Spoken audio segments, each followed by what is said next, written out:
The darkness enveloped him as he found himself suddenly transported to a place he had never imagined. He was in hell, with nothing but his desire to live and a primal ability to hunt and consume. With each passing moment, he grew stronger, absorbing countless demons as he climbed from the first to the ninth circle of hell.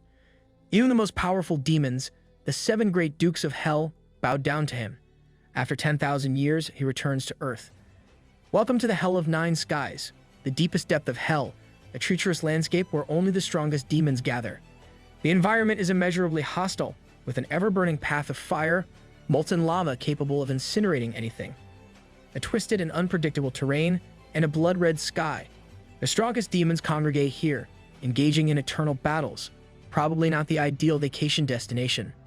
As we observe this chaotic realm, a horned ogre-like demon with an incredibly muscular and menacing physique emerges, giving chase to a red lion demon soaring through the crimson skies. The ogre demon forcefully punches the ground, causing it to rupture, but the red lion demon gracefully evades the attack. In retaliation, the red lion demon lands a devastating counterblow to the ogre demon's face, sending him hurtling through the debris and lava. I hope the demon has insurance for this kind of thing. Despite the devastating blow, the ogre demon, known as the Great Demon Gargas, remarkably remains standing, visibly disappointed and enraged at the red lion demon, who is revealed as the renowned figure, Great Demon Balak of the Ninth Hell. The stage is set for a one-on-one battle between the 2 great demons, Gargas and Balak, as they continue to ravage the landscape with their ferocious attacks. Place your bets, folks. We witness the fierce Balak execute a skydiving maneuver that culminates in a powerful punch, sending Gargas hurtling to the ground once again. The battle intensifies, and the end seems imminent. Balak stood in the crater of his destruction when something caught his attention. Suddenly, small one-eyed demon clones of Gargas materialize out of thin air to pin Balak down, catching him off guard. That's a cheap shot, man. Gargas then unleashes his most formidable attack yet, but it fails to connect. It becomes apparent that Balak cannot be held down by such petty tricks. With fists ablaze with the flames of hell itself, fueled by hatred and rage, Balak tears through the chest of the great demon Gargas with a single strike, ending the life of one of the 9 Hell's great demons. In this unending fight for the title of the strongest, they believed there would never be a victor. That is until someone else appeared, until he appeared. Wait, is there someone out there even stronger than these freaky demons? In a dark and ominous castle, a gathering of thousands of grotesque and sinister demons is taking place. These demons, trembling with fear, kneel on one knee as they gaze forward. Amidst the haunting silence, we even see a familiar figure, a demon over 5 meters tall and had his skin covered with red fur. His muscular body was as sturdy as stone, and on his forehead, he had horns that resembled a goat. He had sharp, protruding molars and giant bat wings on his back. He, who had the typical appearance of a demon, was kneeling fearfully in front of someone. That's our boy Balak. In the center of the castle sits the throne of the supreme ruler, beneath the skull of an incomprehensible monster. The Demon King, zenith of all demons, resides here, having unified the previously divided 7 factions of hell. The Demon King sits on a throne made of the bones of the strongest demons he has slaughtered. He is a man wearing a terrifying helmet burning with a grim purple flame and dark armor of powerful proportions, with dragon heads protruding from his shoulders. He exudes a breathtakingly strong demonic energy. Balak, who is known to be unbeatable except for the Archdukes, is terrified as he approaches the Demon King to ask why he wants to return somewhere after conquering everything in hell. What a badass Demon King introduction, man. The Demon King responds in silence, making Balak and the thousands of demons in the castle uneasy and terrified. The demonic energy surrounding the Demon King becomes more intense as his power, the authority of predation, is released throughout the whole place. Balak takes a step back in fear of being devoured by this power. The authority of predation can absorb the bodies and abilities of any demon it touches. The Demon King has devoured all the demons of the Hell of 9 Skies, making him the peak of all evil. Damn, talk about overpowered. The thousands of lowly demons tremble in fear of incurring the wrath of their king. When they feel the pressure of the authority of predation, the only thing in their minds is that they are about to be eaten. The Demon King, dissatisfied with his current situation, begins to speak. He has everything when it comes to the deepest depths of hell, but he has lost 10,000 years living in this unchanging scenery, day-to-day life of slaughter. He slowly removes his helmet, revealing his appearance as a young man with dark hair and red eyes. We are introduced to our main character, the peak of all evil, zenith of all demons, the Demon King, Okangwu. Balak, his loyal subordinate, misinterprets Kangwoo's dissatisfaction as hunger and orders the demons to prepare food for him. The lesser demons quickly comply and carry a huge, covered plate for Kangwoo to devour. For a show of loyalty, Balak slowly opens the cover and reveals the head of Focolor, the one who was leading the largest remaining army of the Archduke. It was a grotesque head resembling an octopus with its tentacles and blue slime oozing around it. They could have at least cooked it, no? In a fit of rage, Kangwoo threw the head back at Balak and cursed him out after seeing the unappetizing meal that the demon prepared for him. Enraged, he released his demonic energy and declared that he wants to eat kimchi stew. The surrounding demons began murmuring the words they just heard from the king, kimchi stew, and started cheering for it. Balak chimed in and offered to take the head or organs of whatever or whoever kimchi stew is made of. Kangwoo cursed them out after hearing this absurd imagination, as he knew that meat was an ingredient of the kimchi stew, but probably not what the demons were imagining.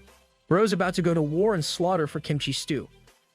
Kangwoo sighed at his rowdy demons and thought that explaining what food was to them made no sense, since they had never grasped the concept of meals. Food was nothing more than the authority you had over the loser if you won a battle. Balak interjected that Kangwoo had been bored lately because there was no entertainment. He attributed it to the fact that his lord had killed all 7 Archdukes and had become bored with slaughter. The demons started cheering for their bloodthirsty king, frustrating Kangwoo even more since all the entertainment he wanted was manhwas and novels. He's just like me for real. Balak and the horde of demons started solemnly kneeling, for they could not satisfy the demon king with all their remarkable powers combined. Balak even went as far as asking Kangwoo to take his life for not being enough. With a desperate expression, Kangwoo muttered that if he at least had a loved one here, it wouldn't be so bad. We then hear a sultry voice from the crowd of demons, offering herself to Kangwoo.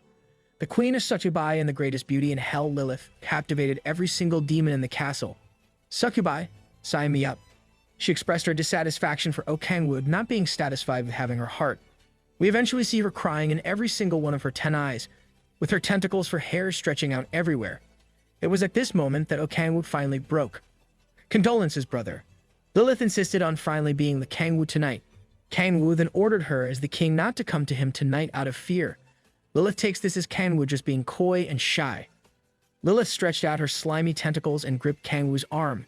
The demon king's disgust was visible in his face.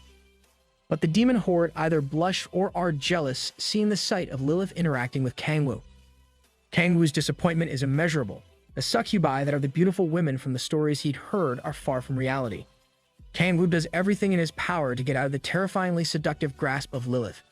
From his point of view, Lilith looked more grotesque than Balak. No eye exams in hell, I guess. He thought that outer appearance wasn't important in terms of love, but still, this is too much. This wasn't a matter of whether she was pretty or ugly. Her outer appearance just didn't fit human aesthetic standards. With all this happening, Kangwoo clenched his fist with a desperate expression with only one word: Earth. He needs to return to Earth. This shocked Balak and Lilith. His decision was firm, despite his underlings having tried to convince him for 10,000 years. No, them trying to convince him only made his decision firmer. After a long 10,000 years in hell, his preparations have been completed after consuming the final Archduke, Bao. Kangwoo gripped his throne. It's finally time. Here we go. The Demon King is descending, or rather ascending, to Earth. He stood up and walked the hall of his castle. It's time for him to reap the rewards of his 10,000-year struggle. He turned and ordered Balak to prepare that thing. Balak's doubt was apparent as he sought confirmation from Kangwoo, but the Demon King simply responded by unleashing his vast amount of demonic energy, staring at Balak with disdain and not bothering to repeat himself. Balak quickly kneeled to apologize for his actions, and then hastened to prepare for what was to come. Never make the king repeat himself, bro. We see Balak commanding the thousands of demons in the horde to prepare the equipment of the 7 Archdukes and call on someone named Amon. The demonic horde promptly obeyed Balak's orders with unwavering conviction. In a dark and ominous cavern, a witch doctor-like figure with a menacing staff emanating death stood amongst a number of horned stone statues, each of them holding an artifact in their hands. This must be the equipment of the 7 Archdukes.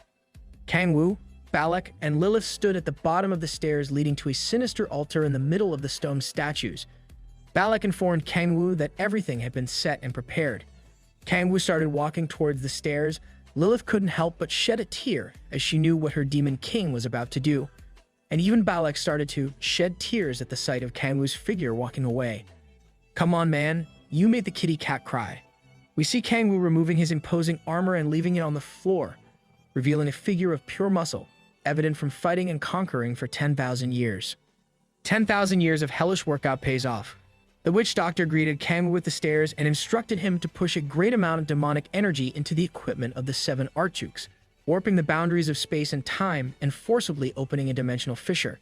This witch doctor is revealed to us as the dark magician, Amon. There's only one true dark magician. Everyone knows that. Kangwoo took note of the instructions and immediately proceeded. In his mind, the only thing that mattered now was going home. In front of the altar, a physical manifestation of his demonic energy began pouring out. His aura took on the appearance of a menacing purple smoke. He started to feel the space around him, and his demonic energy became so condensed that it turned into a purple ocean around the space. The sea of purple oceanic demonic energy started to solidify into a sphere of remarkably pure demonic energy, Kangwoo's very own 10,000 demon energy core. After an eternal silence, a single drop was heard. Release. Kangwoo's 10,000 demon energy core exploded, and a burst of demonic energy could be seen everywhere. We see Amon being overwhelmed by ecstasy just from being near and witnessing the 10,000 demon energy core in all its glory. The 10,000 demon energy core flex is fire.